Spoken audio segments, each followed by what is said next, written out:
Hi friends, నేను మీ భాస్కర్ మేకల. So మొత్తానికైతే ఫస్ట్ డే ఈవినింగ్ ఓటింగ్ ఎలా ఉంది ఏంటి, అండ్ 11th వీక్లో మామూలు చేంజెస్ కాదు, మళ్ళీ మనకు ఒక కొత్త హీరో దొరికాడా అనిపిస్తుంది అనమాట. సో ఈసారి టాప్ కంటెస్టెంట్స్ ఎవరు నామినేషన్లు లేరు, ఒక గౌతమ్ తప్ప. సో గౌతమ్ టాప్ పొజిషన్లోనే ఉన్నాడు.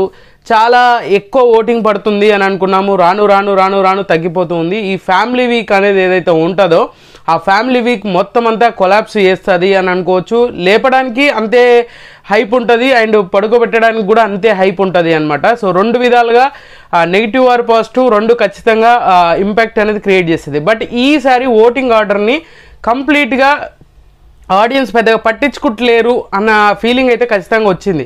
సో ఇంకొకటి ఏంటి అని అంటే, మనము ఎవరైతే లాస్ట్లో ఉన్నారు, ఎవరైతే అసలు ఎలిమినేషన్ జోన్ ఫేస్ చేయబోతున్నారు అని అనుకుంటున్నామో వాళ్ళ ఓటింగ్ కూడా బీభత్సంగా చేంజ్ అవుతున్నాయి అనమాట. సో ఆల్రెడీ ఫ్యామిలీ వీక్లో నబిల్ వాళ్ళ మదర్ వచ్చారు, తర్వాత రోహిణి వాళ్ళ అన్నకు కొడుకు అనుకుంటా, వాళ్ళ మదరు వాళ్ళ అబ్బాయి అన్న వాళ్ళ అబ్బాయి అనుకుంటా. సో వాళ్ళు వచ్చారు, యష్మి వాళ్ళ ఫాదర్ కూడా వస్తారు. సో మొత్తానికి ఈరోజు ఫ్యామిలీ వీక్లో రాబోతుంది ఈ ముగ్గురే అనమాట. సో ఇప్పుడు ఓటింగ్ ఆర్డర్ గురించి మాట్లాడుకుందాం. నిజంగానే ఓటింగ్ ఆర్డర్ అనేది ఈసారి ఎవరు ఇంట్రెస్ట్ చూపించట్లేదు. ఇంకోటి ఏంటంటే, వీడియోస్ అనేది ఆటోమేటిక్గా మీకు ఏదైతే టాస్క్లు కానీ ఏదైనా ఫైరు ఆ గొడవలు ఓన్లీ ఎంతసేపు ఆ గౌతమ్ వర్సెస్ ప్రేరణ వీళ్ళిద్దరి మధ్యలోనే ఆ ప్రేరణ మరీ హిట్లర్ రాజ్యం లెక్క హిట్లర్ రాజ్యంలో ఎట్లా ట్రీట్ చేస్తారో అట్లా ట్రీట్ చేసినట్టు అనిపిస్తుంది. సో గౌతమ్ని కంప్లీట్గా టార్గెట్ చేస్తుంది. అదొకటే క్లియర్గా మనం పెద్దగా మాట్లాడుకోవాల్సిన విషయం అదొకటే. కానీ ప్రతిసారి అదే మాట్లాడుకోలేము కదా, మనకు కూడా ఇరిటేషన్ వస్తూ ఉంటుంది అనమాట. సో ఓటింగ్ ఆర్డర్ గురించి మాట్లాడుకుందాం. ఓటింగ్ ఆర్డర్లో టాప్ పొజిషన్లో ఉన్నాడు గౌతమ్ కృష్ణ. సో గౌతమ్ కృష్ణకి మార్నింగ్ చూసుకున్న దానికి ఇప్పుడు చూసుకునే దానికి 4% ఓటింగ్ అనేది తగ్గింది. బట్ ఎందుకనంటే ఇంపాక్ట్ అనేది పెద్దగా ఎక్కడ కనిపించట్లే. సో మనం అవసరమా చేద్దాంలే, అవసరం లేదులే, ఇప్పుడు మనోడిని కొట్టేటోడు ఓడలే అనే రేంజ్లో ఓటింగ్ అనేది లైట్ తీసుకున్నాను అనమాట. మిగతా వాళ్ళతో పోల్చుకుంటే మనోడు ఓటింగ్ చాలా బెటర్గా ఉంది కదా అని చెప్పేసి గౌతమ్ ఫ్యాన్స్ రిలాక్స్ అయిపోయారు అనేది క్లియర్గా అర్థమవుతుంది. ఇంకోటి ఏంటంటే, న్యూట్రల్ ఆడియన్స్ కూడా ఎక్కువగా ఓటింగ్ ఆర్డర్లో ఎక్కువగా పార్టిసిపేట్ చేయట్లేదు అనేది క్లియర్గా ఈ ఓటింగ్ ఆర్డర్ని చూసుకుంటే, ఈ ఓటింగ్ పోలింగ్స్ చూసుకుంటే మాత్రం అలాగే క్లియర్గా అర్థమవుతుంది అనమాట. సో గౌతమ్కి 34% తోటి ఈయన టాప్ పొజిషన్లో ఉన్నాడు. అండ్ మామూలుగా కాదు కదా, ఓ రేంజ్లో ఓటింగ్ అనేది చెప్పుకోవచ్చు. బట్ ఇది కంప్లీట్గా కొన్ని పోల్స్లలో ఆల్మోస్ట్ 20, 22, 25 మధ్యలోనే నడుస్తుంది. సో కొన్ని మనకు మేజర్గా చూసుకున్న ఏదైతే మనం ఇప్పుడు ప్రీవియస్గా చూసుకున్న ఓటింగ్ ఆర్డర్స్ ఇవన్నీ కొన్ని పోల్స్లలో కంప్లీట్గా వన్ సైడ్ లాగానే ఉంది. బట్ అది కంప్లీట్గా వన్ సైడ్ అంటే కాదు. సో ఇది ఓవరాల్గా ఇన్స్టా పోల్స్ కానీ అండ్ యూట్యూబ్ పోల్స్ కానీ వెబ్సైట్ పోల్స్ కానీ ఏ పోల్స్ చూసుకున్నా కూడా గౌతమ్ టాప్లో ఉన్నాడు. కొన్నిట్లలో యష్మి ఉంది, కొన్నిట్లలో తేజ కూడా ఉన్నాడు. బట్ ఆ క్యాలిక్యులేషన్స్ అన్నీ కాదు కదా, మనకు కంప్లీట్గా ఒక ట్రస్టెడ్ కొన్ని ఉంటాయి, అవి తీసుకొని దాన్ని బేస్ చేసుకొని మాత్రమే ఓటింగ్ అనేది చేయడం జరుగుతూ ఉంటుంది. అండ్ అఫీషియల్లో కూడా ఖచ్చితంగా గౌతమే టాప్లోనే ఉన్నాడు అన్నట్టు మనకి ఇన్ఫో ఉంది అనమాట. సో గౌతమ్ 34%, మార్నింగ్కి ఇప్పటికీ 4% డిఫరెన్స్ అయితే వచ్చింది. బట్ వేరే వాళ్ళకి పెరగడం వల్ల మనోడికి తగ్గుతూనే ఉంది. ఎందుకంటే అంత యాక్టివ్నెస్ అనేది ఓటింగ్లో లేదు. సో దాన్ని బేస్ చేసుకొని ఇప్పుడు నిఖిల్, నబీలు వీళ్ళు ఉన్నప్పుడు వేరేలా ఉంటుంది, ఓటింగ్ ఆర్డర్ వేరేలా ఉంటుంది, మనం చెప్పుకోవడానికి కంటెంట్ వేరేలా ఉంటుంది, ఆ తగ్గఫార్ అనేది ఏ విధంగా ఉంటుంది అనేది అందరూ వెయిట్ చేస్తూ ఉంటారు. సో ఇక్కడ ఏమైపోయిందనంటే కంప్లీట్గా ఆపోజిట్ అయిపోయింది. సో తర్వాత వచ్చేసరికి టేస్టీ తేజ మళ్ళీ సెకండ్ పొజిషన్కి వచ్చాడు. అయ్యో మామూలుగా కాదు, యష్మిని వెనక్కి నెడుతూ ముందుకు దూసుకెళ్ళిపోతున్నాడు. ఈయన కూడా 19% ఓటింగ్ అనేది నడుస్తూ ఉంది. 19% అంటే మామూలు విషయమే ఏమన్నా. సెకండ్ పొజిషన్కి వచ్చేసరికి 19% ఓటింగ్ అనేది మనోడికైతే జరుగుతూ ఉంది. అండ్ ఇంకోటి ఏంటంటే, ఫ్యామిలీస్ అందరూ వస్తున్నారు, మనోడు బాగా ఎమోషనల్గా కనెక్ట్ అయిపోతుంది. అండ్ నా ఫ్యామిలీ రాలేదు, నేను ఏడిస్తే మా మమ్మీ ఊరుకోదు, ప్రోమోలోనే కట్ చేసేసారు అని అంటే లేపడానికి ట్రై చేస్తుంది బిగ్ బాస్ అనేది. సో తప్పు లేదు, ఎందుకంటే తేజ ఖచ్చితంగా డిజర్వింగ్ క్యాండిడేటే అనుకోవచ్చు. బట్ గ్రూప్ గేమ్ ఆడట్లేదంటే వీళ్ళు కూడా గ్రూప్ గేమ్ ఆడుతూ ఉన్నారు, దాన్ని రచ్చ చేస్తుంది. ఆ రచ్చకు వేరే వీడియో చేసి అయితే పెడతాను. సో మొత్తానికి 19% తోటి మనోడైతే సెకండ్ పొజిషన్లో ఉన్నాడు తేజ. చాలా ఇంపాక్ట్ అనేది క్రియేట్ అవబోతుంది ఈయనకి ఫ్యామిలీ వీక్ అనేది. ఈయనని లేపడానికి మస్తు ట్రై చేయడం కాదు, ఏకంగా బీభత్సంగా వాళ్ళ మదర్ రాదు అని చెప్పేసి ఏదైతే మాట్లాడారో, బిగ్ బాస్ పనిష్మెంట్ ఇచ్చారో అది నాగార్జున గారు చెప్పింది ఖచ్చితంగా కన్వే అయిపోతుంది, ఆడియన్స్కి బాగా కనెక్ట్ అయిపోతుంది. ఇది కూడా కలిసి వచ్చే అంశం అనమాట. సో ఈ విధంగా చూసుకుంటే 19% తోటి సెకండ్ పొజిషన్లో ఉన్నాడు. అండ్ థర్డ్ పొజిషన్ వచ్చేసరికి యష్మి ఉంది. యష్మికి ఆల్మోస్ట్ నిఖిల్ ఫ్యాన్స్ వేస్తున్నారు ఓట్లు అండ్ ప్రేరణ ఫ్యాన్స్ వేస్తున్నారు. ఈమె ఓటింగ్ అనేది ఖచ్చితంగా ముందుకెళ్తుంది అని అనుకున్నాం కానీ బట్ స్టేబుల్గా నడుస్తుంది ఓటింగ్ అనేది. యష్మికి ఇప్పుడు మనం మాట్లాడుకోవాల్సింది ఏంది, ఈ ఎపిసోడ్ చూసినాక యష్మికి కొంతవరకు పెరిగే ఛాన్సెస్ ఉండొచ్చు, ఎందుకంటే వాళ్ళ ఫాదర్ వస్తాడు కాబట్టి. సో కొంచెం పెరిగే ఛాన్సెస్ ఉండొచ్చు అనేది నాకు పర్సనల్గా అనిపించింది.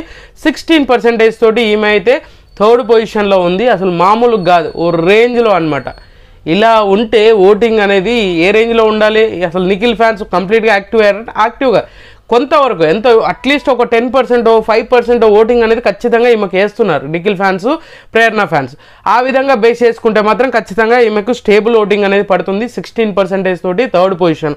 అండ్ తర్వాత ఇంట్రెస్టింగ్ ఓటింగ్ అనమాట. సో మామూలు ఓటింగ్ కాదు. నెక్స్ట్ ఎవరు ఉంటారు, మ్యాక్సిమం ఉంటే విష్ణుప్రియ ఉండాలి, లేదంటే ఇంకెవరు ఉంటారు, విష్ణుప్రియనే కదా ఉండాల్సింది. కాదు, విష్ణుప్రియ కాదు, ఈసారి మొత్తానికి చేంజెస్ జర్రమని తిరిగిపోయాయి అనమాట. So Nikhil fans, Nabil fans, మన ప్రేరణ ఫ్యాన్స్ ఎవరైతే ఉన్నారో వాళ్ళు మొత్తాన్ని ఓటింగ్లో తక్కర్మార్ కంప్లీట్గా కాదు, కొంతమంది మాత్రం ఆ మ్యాజిక్లు జిమ్మిక్లు చేస్తున్నారు. సో అది క్లియర్గా అర్థమవుతుంది. తర్వాత వచ్చేసరికి పృథ్వీరాజ్ శెట్టి ఉన్నాడు. పృథ్వీరాజ్ అయితే ఖచ్చితంగా 4th పొజిషన్కి వచ్చాడు, ఏకంగా 5th పొజిషన్ నుంచి 4th వచ్చాడు. అది 3% ఓటింగ్ అనేది పెంచుకొని ముందుకు వచ్చాడు. ఇదేంటి సడన్గా అంటే చాలామంది కూడా ఈ ఆపరేషన్లు మొదలుపెట్టిన దగ్గర నుంచి, ఈ పిఆర్ స్టంట్లు మొదలుపెట్టిన దగ్గర నుంచి మినిమంగా అటు ఇటు షబ్లింగ్ అవ్వడంలో ఫస్ట్గా ఉండేది ఎవరు అంటే పృథ్వీరాజే ఉంటాడు. సో పృథ్వీరాజ్ని ఈసారి మరి ఆపరేషన్ విష్ణుప్రియని టార్గెట్ చేశారో ఏమో నాకు అర్థం కావట్లేదు. సో ఎందుకంటే విష్ణుప్రియ ఓటింగ్ అనేది అంత దారుణంగా పతనమైంది. అండ్ పృథ్వీరాజ్కి ఖచ్చితంగా Nikhil fans, Prerana fans and Nabil fans కూడా వేసే ఛాన్సెస్ ఎక్కువ హైలీగా కనిపిస్తుంది.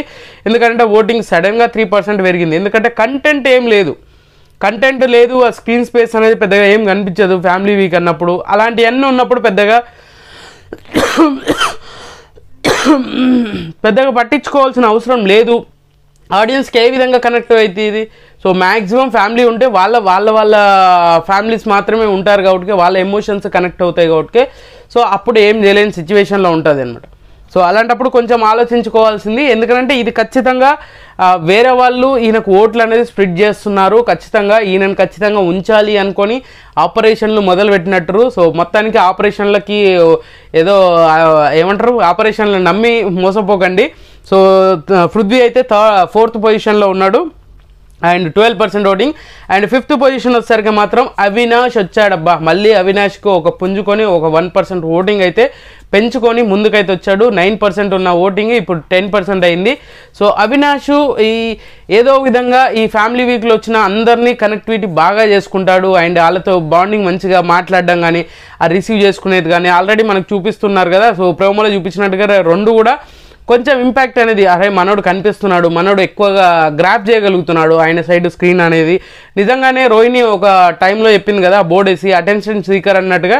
సో మనోడు అటెన్షన్ అంతా ఆయన దిక్కు ఉండేలాగా ఏదో విధంగా ప్లాన్ చేసుకొని ట్రై చేస్తున్నాడు.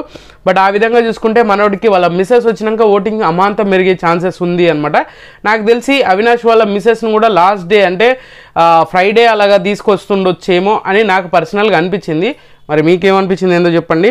10% ఓటింగ్ తోటి మనోడు 5th పొజిషన్లో ఉన్నాడు, చాలా డేంజర్ జోన్లోనే ఉన్నాడు. బట్ ఈయన ఏదైనా మాయ చేసి సేవ్ అవుతాడేమో అనిపిస్తుంది. ఈసారి పెద్ద కంటెస్టెంట్ ఒకరు వెళ్ళిపోయే ఛాన్సెస్ ఉంది అని చెప్తున్నాను కదా. ఇంకో ట్విస్ట్ కూడా ఉంది, అది కూడా తర్వాత వీడియోలో చెప్తాను. అండ్ తర్వాత పొజిషన్ వచ్చేసరికి విష్ణుప్రియ పతనం స్టార్ట్ అని పెట్టడానికి రీజన్ ఏంటంటే విష్ణుప్రియ ఓటింగ్ కంప్లీట్గా కొలాప్స్. ఎవరు ఎన్ని చెప్పినా ఏం చేసినా కూడా విష్ణుప్రియ ఓటింగ్ అనేది రాను తగ్గిపోతూ ఉంది. 11% ఉన్న ఓటింగ్ ఏకంగా 12% ఇప్పుడు 10%కి వచ్చింది. సో మొత్తానికి డేంజర్ జోన్లోకి వచ్చినా కూడా ఈమె సేవ్ అవుతుంది అనేది నా పర్సనల్ అభిప్రాయం. సో మీకు ఏమనిపించింది ఏం లేదు. సో ఖచ్చితంగా ఈమె ఎలిమినేషన్ అయ్యే ఛాన్సెస్ కూడా ఉన్నాయి అంటే ఉన్నాయి ఓటింగ్ ప్రకారంగా చూసుకుంటే. కానీ మేనేజ్మెంట్ కోటాగా చూసుకుంటే మాత్రం ఖచ్చితంగా ఎవరు ఏమి చేయలేరు. సో అది ఎవరు ఎన్ని అనుకున్నా ఏం చేసినా కూడా అక్కడ జరిగేది అదే అనమాట. So voting order first day evening voting అనేది ఈ విధంగా ఉంది అనమాట. టాప్ పొజిషన్ గౌతమ్ ఉన్నాడు, సెకండ్ పొజిషన్ తేజ ఉన్నాడు, థర్డ్ పొజిషన్ వచ్చేసరికి Yashmi, fourth position Prithviraj, and fifth position వచ్చేసరికి అవినాష్, సిక్స్త్ పొజిషన్ వచ్చేసరికి last but the least position వచ్చేసరికి విష్ణుప్రియ ఉంది. సో మొత్తానికి ఈ వీడియో మీకు నచ్చిందని కూడా నచ్చితే లైక్ చేయండి, షేర్ చేయండి, కామెంట్ చేయండి, సబ్స్క్రైబ్ చేయడం మర్చిపోద్దు. అండ్ మీకు నచ్చిన కంటెస్టెంట్ ఓట్ వేసుకోండి. మీరు ఎవరికి ఓట్ వేస్తున్నారు అనేది కూడా కింద కామెంట్ చేయండి.